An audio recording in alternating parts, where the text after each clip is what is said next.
So, in today's video, we will be looking at how to attempt the complete the grid question type in the 11 plus. It is vital to recognise that there are a few different ways of approaching this question. Let's look at the first example. The trick to solving this question is to see how the shape changes from the first square to the second to the third, all the way through to the ninth, and then apply that change to the seventh square to find out which of the options would fill in our missing eighth square. So, if we look at picture 1, we see a small black dot in the top right, which then rotates 45 degrees clockwise to be in the middle right, and again 45 degrees clockwise to the bottom right, and this keeps going until we get it to the top left. And if we apply the rule one more time, we get it to the top in the middle, which is C, meaning that C would be our missing eighth square. If we apply the rule to C one more time to check our answer, 45 degrees clockwise, we get this ninth square, top right. Let's look at the next question now. This question, the grid has a line of symmetry running from the top left of the square to the bottom right of the square, meaning in each side there's half white oval, one diagonally lined trapezium, 1.5 black semicircles, half a grey teardrop, and one square, meaning that the missing picture from this square would be C, white square, which would fill in symmetry. Let's look at question 3 now. This question is slightly more confusing because there's a lot going on to process at once, so what we need to do is break it down. First, we can notice that all of the arrows are pointing towards the right side, meaning it cannot be C or D. Next, we need to look at how the black squares are positioned.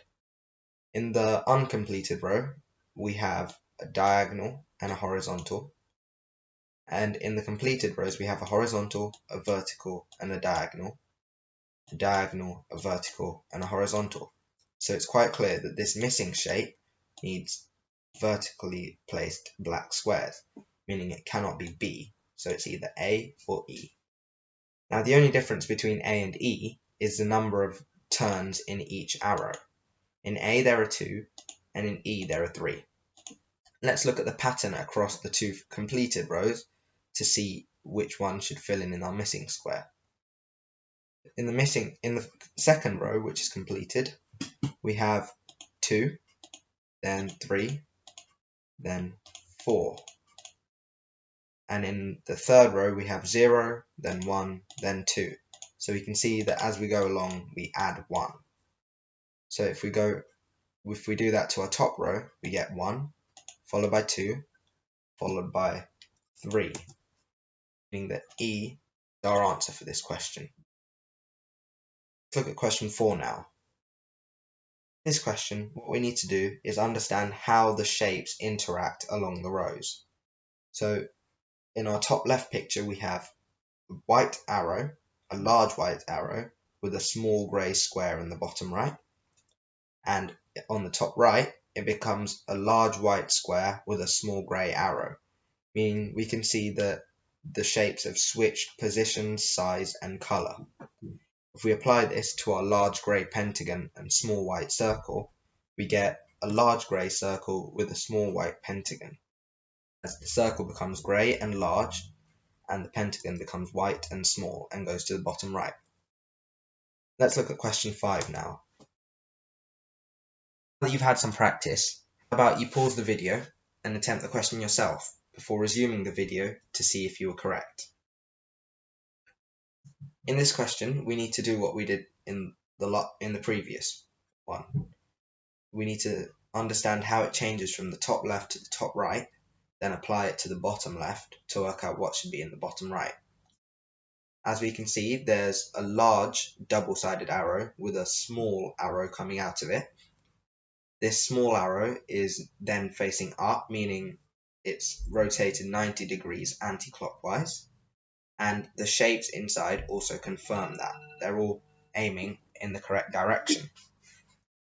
Then, if we apply this to our bottom left picture, a 90 degrees anti-clockwise rotation would mean we get the shapes given in A, C, and D.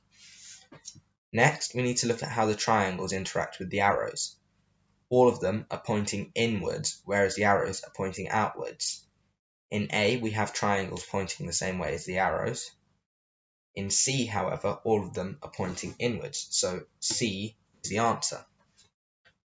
Finally, here's a little challenge for you to try yourself. Pause the video and attempt the question, and when you think you have the answer, please leave it down below in the comments section and I'll tell you if you're right. Finally, thank you for watching. Hope you enjoyed. Please leave a like and subscribe for more videos like this. I'll see you soon. Bye.